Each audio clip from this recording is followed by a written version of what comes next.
Hello and welcome back to Equity TechCrunch's podcast about the business of startups. Today is Friday, November 14th.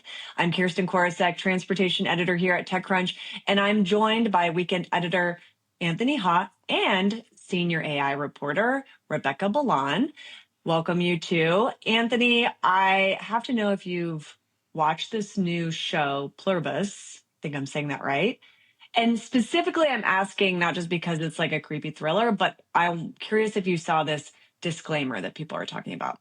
So I haven't seen the show yet. I don't currently have an active Apple TV subscription, but I'm planning to renew it specifically to watch. But I did see some conversation about the show. You know, it's the new show from Vince Gilligan, the creator of Breaking Bad, and it's supposed to be amazing. But also that if you stay and watch to the very end of the credits, there's a little card that says this show was made by humans, basically a way of declaring that there's no generative AI used in this show, which I think is probably true of most TV shows at this point, but it's kind of a way of kind of like drawing a line in the sand or putting, a flag down, whatever metaphor you want to use, just saying, we're not interested in this. This is what we're doing. I don't know. Have you seen the show? I haven't seen the show, but I'm now going to look at disclaimers at the end of every show to see if this becomes a thing. Because I have a feeling that this will become, like right now there's a novelty to it, right? But I think this might become sort of a standard. I don't know if either of you two think that that's a little bit too over the top, but I do think that this is going to be something where music maybe labels or television streaming puts a disclaimer at the end or not. Yeah, I think that we are going to see more of this. I've seen it in people talking about fiction. I think I picked up a book that said there was no AI in the making of this book. And, when we're living in a world where you don't know if someone wrote something with ChatGPT and you don't know if someone lost weight using regular methods or Ozempic, I think that these disclaimers are going to be, unfortunately, more common. Not that I think that's what they were trying to do with that. I think they were just trying to make a statement, because I'm pretty sure, didn't Vince Gilligan say something in a Variety piece saying, I hate AI and thank you, Silicon Valley, for screwing up everyone's lives or something? Yeah, I mean, that's pretty close to a verbatim quote. I think he is very unambiguous about thinking this stuff sucks. That's not a universal opinion in Hollywood, but I think it's a very popular opinion in Hollywood. I think what's also interesting in terms of thinking about how this plays out in the future is, so this kind of shows up on the same page in the credits as we had animal trainers on set, or, in other places it might say there's no animals used or harmed. And so it does become standardized potentially, and potentially you would even have groups that provide these kinds of certifications. I think the challenge, of course, is that with generative AI, I think it's very hard to say for certain. It is, at the end of the day, you're kind of just taking people's word for it. Well, one thing that I can say for certain is that we're all real. We are not generative. For now. And so on the show today, for now, we don't have digital twins, so our very real selves are going to talk about a bunch of things today, including deals of the week from Wonderful and Einride. And then we're going to talk about whether data centers are the new oil fields and get into another light topic of government spyware.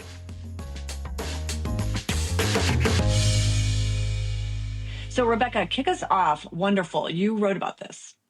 Yes. So Wonderful is an Israeli AI agent startup, and they just raised $100 million Series A round. So you're thinking, AI agents, I get a million of these pitches in my inbox every day, and often I'm just like, get away from me. But the number made me look, right? Because $100 million for a Series A is pretty big. It's led by Index Ventures, Insight Partners was, involved, IVP, Bessemer, Vine. These are big names. So I took a closer look, and that brings their full funding to $134 million in just 4 months. They've had, apparently, so they say, quite a lot of traction as they have expanded globally, and their main focus is starting with customer service agents. And I thought that that was a really smart way to go about it, because that's least risk, most potential for reward. Customer service already sucks. So if you're going to put an AI agent there that's potentially incompetent, I mean, it's not going to piss you off more than waiting on hold for, 4 hours, right? So, yeah, I don't know. What do you think about it? Well, I mean, first of all, it is a huge Series A. And yet, right now in the world of AI, it's then we've got Mira Murati's, Thinking Labs seed round at a factor well beyond that. But I feel like I've seen other AI agents going after sort of the customer service piece. So when you dug into this, what was different? Or is it just like the same product, but like just slightly better?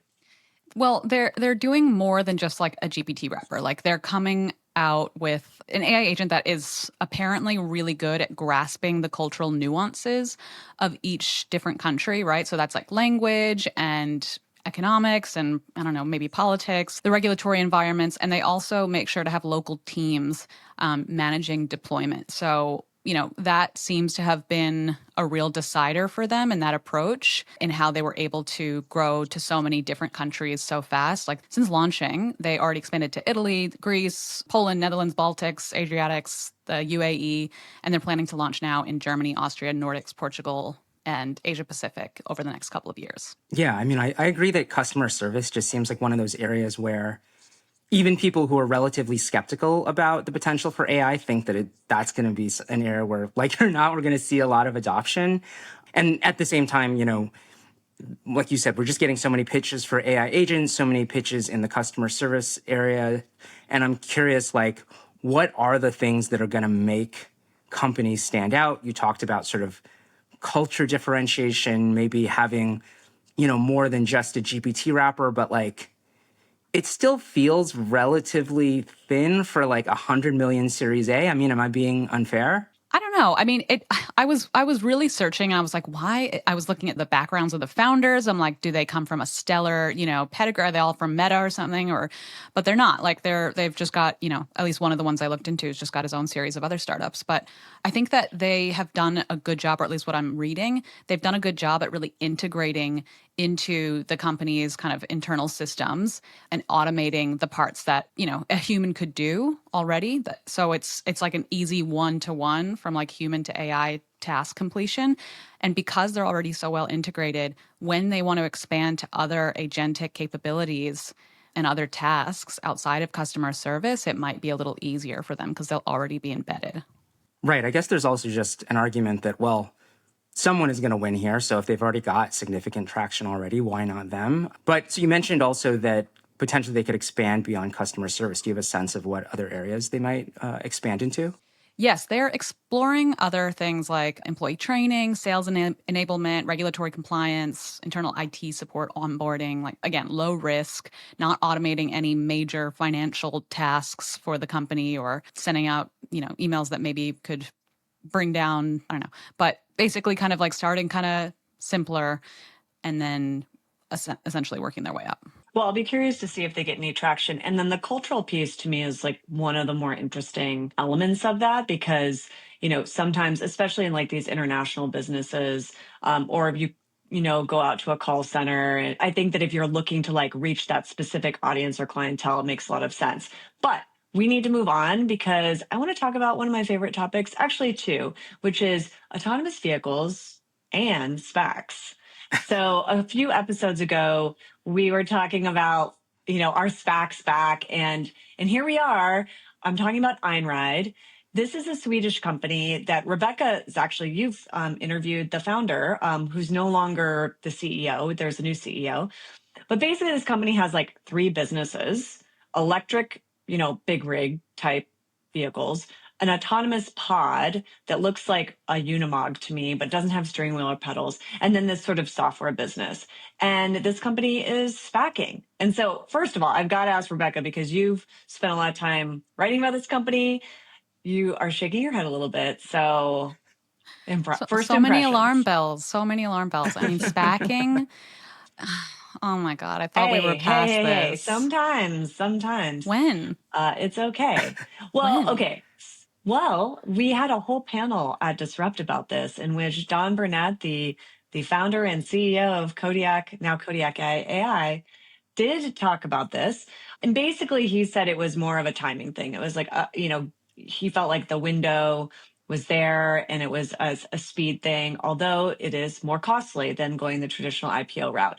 But you're not wrong in like having maybe some like yellow cautionary flags around these, especially when it's a company that doesn't have revenue. But in this case, I will say Einride does have revenue. They do have like 200 of these electric trucks. To me, that seems like that in the software business is like really what's kind of propping this up right now. I take the autonomous pod dream a little bit, let's say, distant, a little bit of a distant dream. I mean, I know they have pilots, so I don't want to say it's not real, but They're yeah. pretty chill pilots though, right? Like they're pretty not necessarily on public roads or anything because again, there's no human in the seat. Like there's no seat for a human. It's like a pod without a steering wheel or pedals.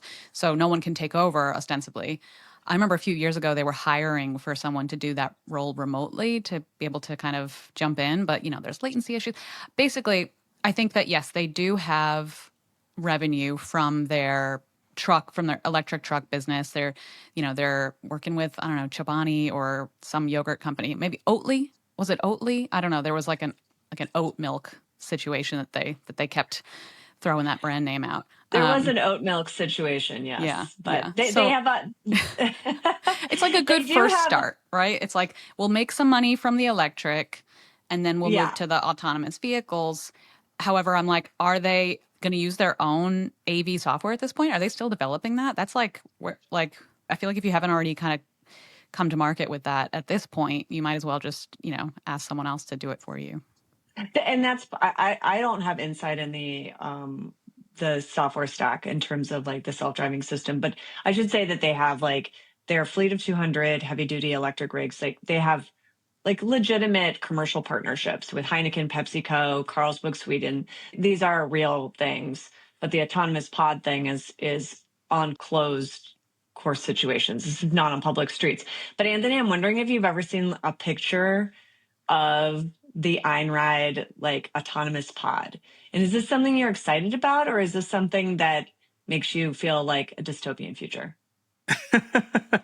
I have seen a photo, right? The question of our entire coverage. Right. And I mean, a lot of times it just depends on, what side of the bed you woke up in the morning, because I think in most cases you can see it going either way. In this case, I thought yes, I looked right before we started recording and I thought it looked cool.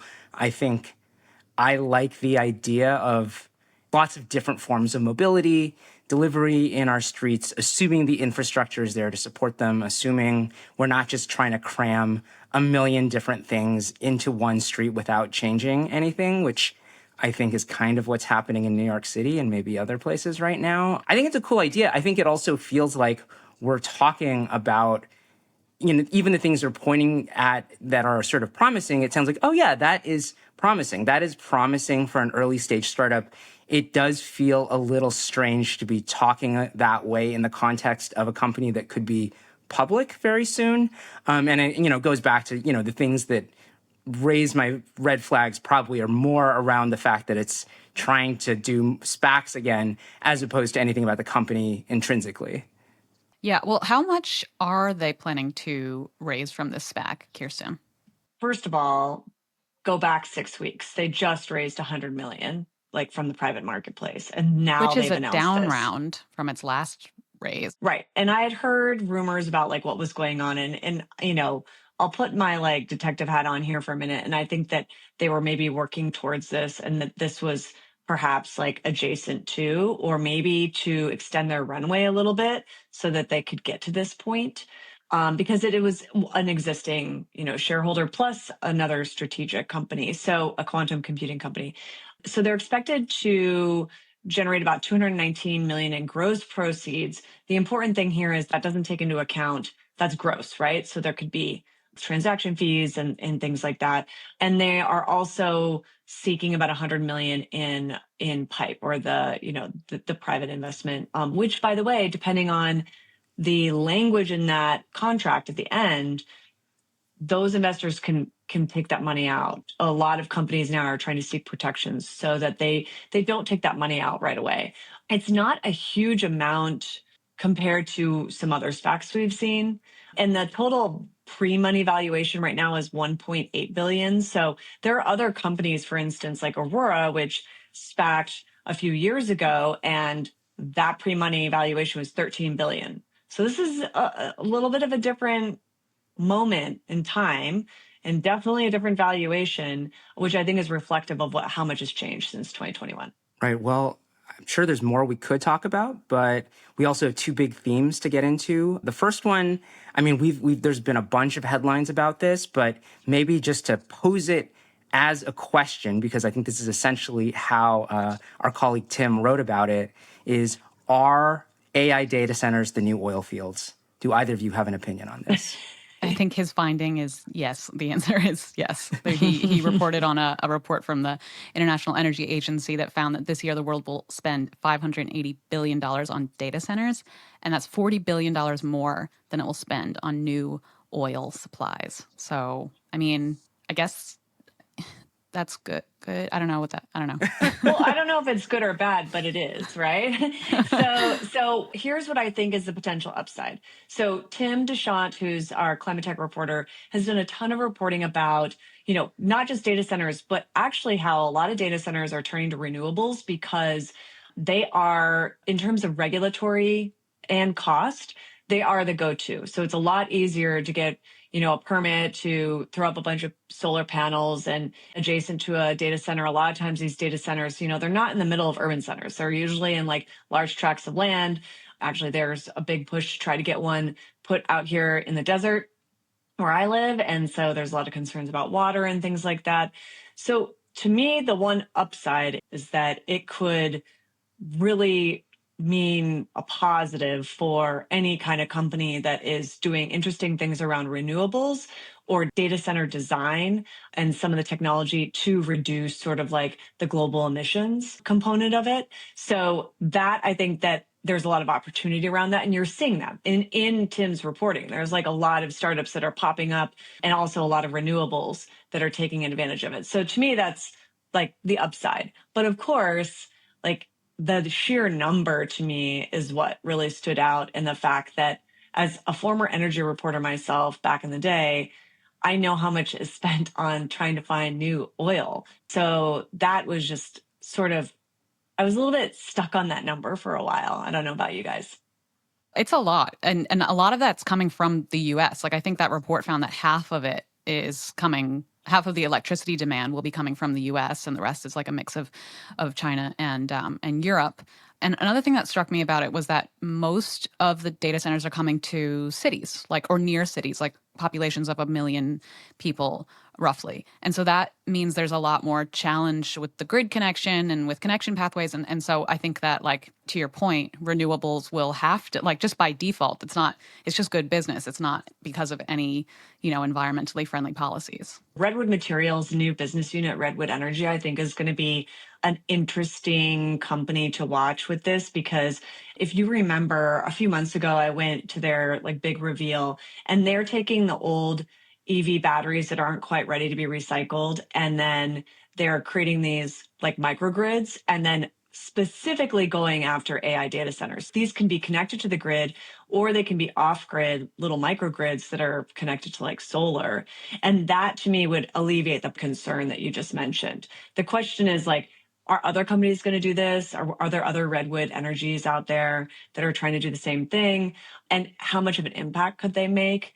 Because I do think that like the pressure on the electrical grid, especially during certain times of the year, like in the middle of the summer, for instance, places like Texas that have rolling brownouts and blackouts, that is going to be a real concern. And it could spur a whole new kind of investment into companies doing what like Redwood is doing. It's a different version of what I was just asking in our last discussion about what is that going to do to the spaces that we live in. And just like, even if they're not in cities themselves, I feel like the landscape is definitely going to be transformed by construction at this scale. And then, of course, there's also this question of how much of that is actually going to get built, because there's definitely very ambitious plans that require huge amounts of spending. I mean, to start with OpenAI, right? That's a company that a lot of people have been talking about, okay, how much money are they actually making versus, the kind of trillions of dollars of capital commitments they have for the next decade.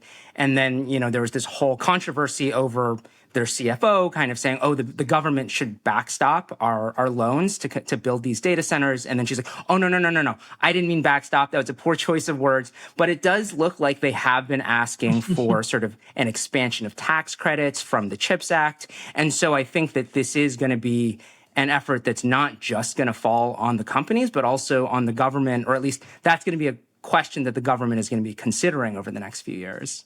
Yeah, I mean, I'm sure Rebecca wants to jump in here on that piece, but just to give a sense of scale here, like in the last few years, Meta has committed something like $600 billion towards data centers. Sam Altman recently said that OpenAI has made 1.4 trillion in capital commitments for the next 8 years. Anthropic, we just had this story this week, has committed 50 billion to building data centers in Texas and New York.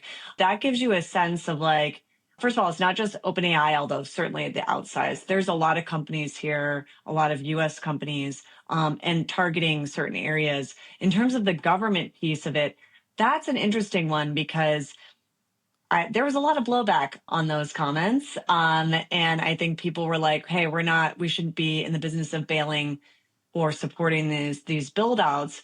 But it does get to the heart of this sort of America first, American dynamism piece, which is if we're going to win the AI race, then we need these data centers. And so the question is how much government support and in what form? Is it in the form of incentives, in the form of subsidies? Because, quite honestly, the energy industry, oil, since we're talking about that too, has, in large part benefited from subsidies within like the tax code or zoning and things like that in order to promote like domestic production. So is the same thing going to happen with data centers? I think it's really interesting the timing of it all, right? Of them asking for this, or not asking, but like floating roughly the idea of the federal backstop and then like walking it back, right? It's all very tied in with this idea. It's like, okay, AI should be a national strategic priority, right? Like we have to win the AI race with China, but what does that actually mean, right? And so I think it's kind of, I heard it described by someone on Twitter as like a free market Manhattan project, which I thought was kind of funny.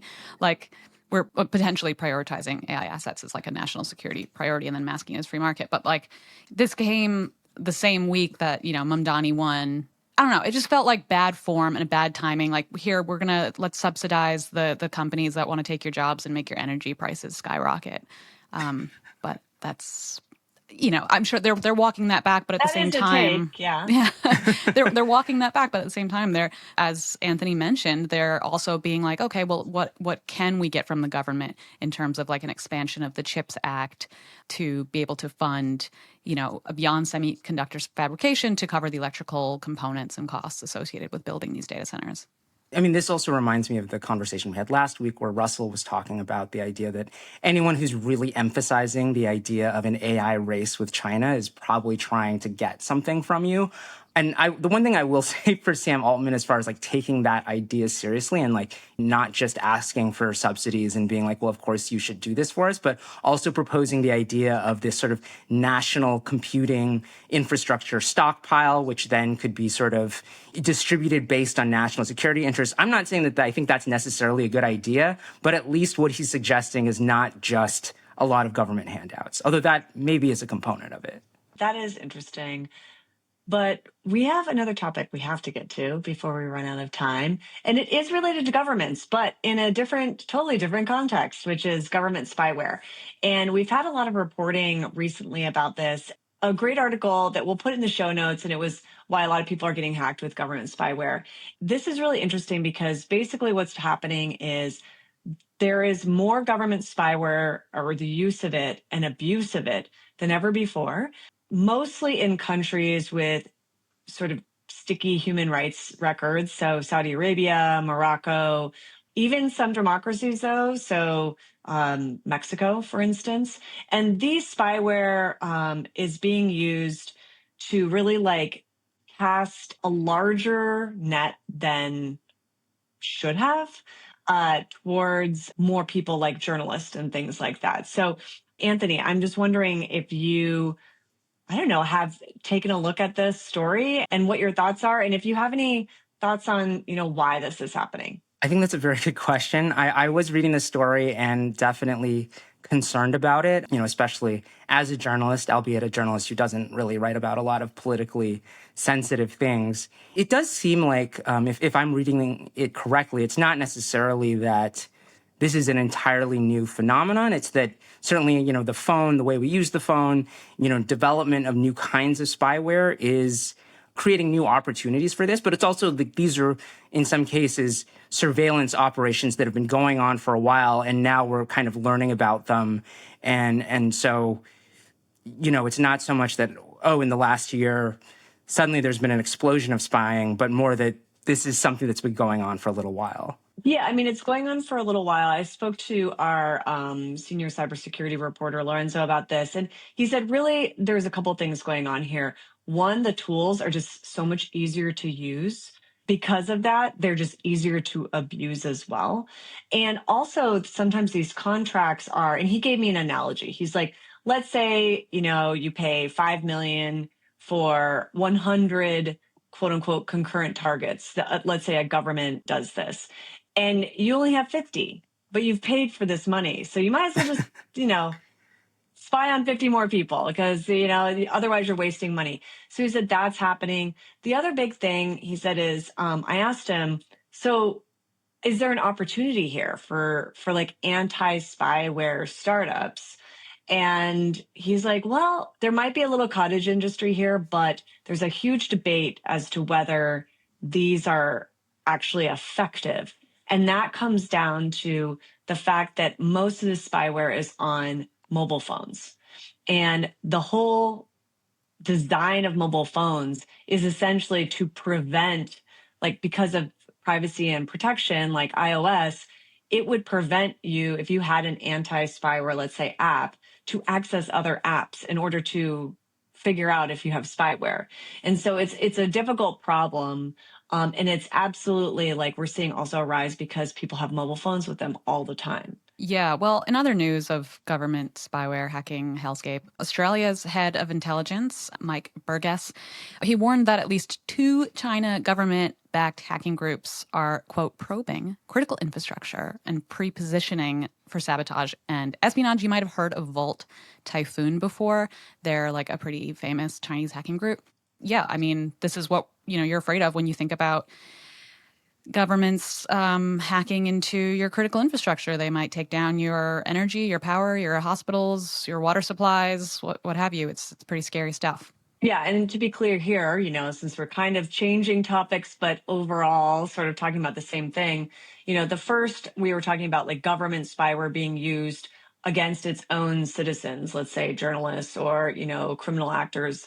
This is potentially a state-funded effort to crack into another country's like governments or citizens in another country, right? Just not to confuse things, people, but there's Volt Typhoon, and then there's another China-backed hacking group called Salt Typhoon. Not sure why they felt the need to be so similar. Maybe they're friends. Typhoon is hot. Typhoons are scary, I guess. I've never seen one, but so they're known for hacking into the networks of phone and internet companies. The FBI has said that they've hacked more than 200 phone and internet companies, including AT&T, Verizon, and Lumen.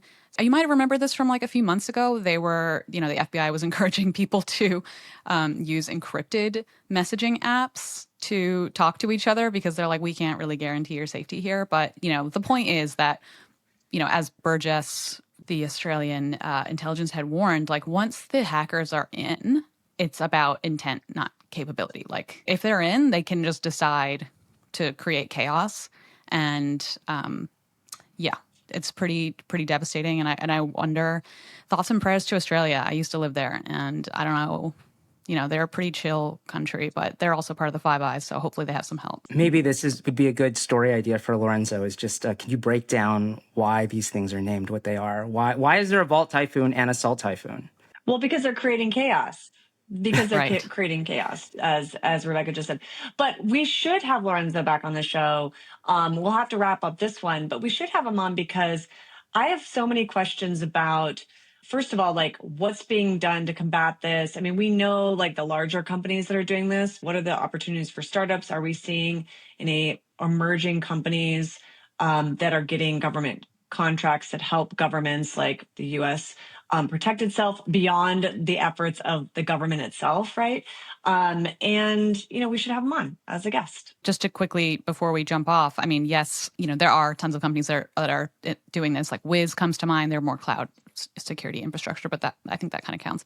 But I also just wanted to add, Apple and WhatsApp have both said that they vowed to keep warning users to if their mobile phones are being targeted by governments using hacking software against them, which is, I guess, nice. I think it's a little harder with an iPhone, but one thing that Zach once told me when I was talking to him about this is Zach Whitaker, our security editor, was that if you have an Android and you're worried that you're being hacked or whatever by some kind of spyware, if you restart your phone a bunch and like make sure to do that regularly, it kind of like shakes loose certain viruses and malware from your Android. So that's a semi-tip based on anecdata from me to all of you. It's nice to hear that there's yet another use case for turn it off and turn it on again. I also just wanted to mention in terms of WhatsApp, I think one of the other stories that we've been covering on and off for the last few years is that actually they sued NSO Group to basically get them to stop, spying on WhatsApp users. I think they've won some victories there, although the financial award was like cut way down recently. But that it's not, and to me what that speaks to is it's not just a sort of technical question, although I'm sure there'll be an aspect of sort of a cat and mouse game of trying to block some of these things or detect them. But if it's also a question of these larger platforms, to what extent they want to play nice with these kinds of requests or resist them, as at least Apple and WhatsApp say they're going to do. Well, thank you. Thank you for the tip, Rebecca. Listeners, I guess let me know how that worked out for you if you have an Android. We will be back next week, and you can always find us at Equity Pod on X and Threads.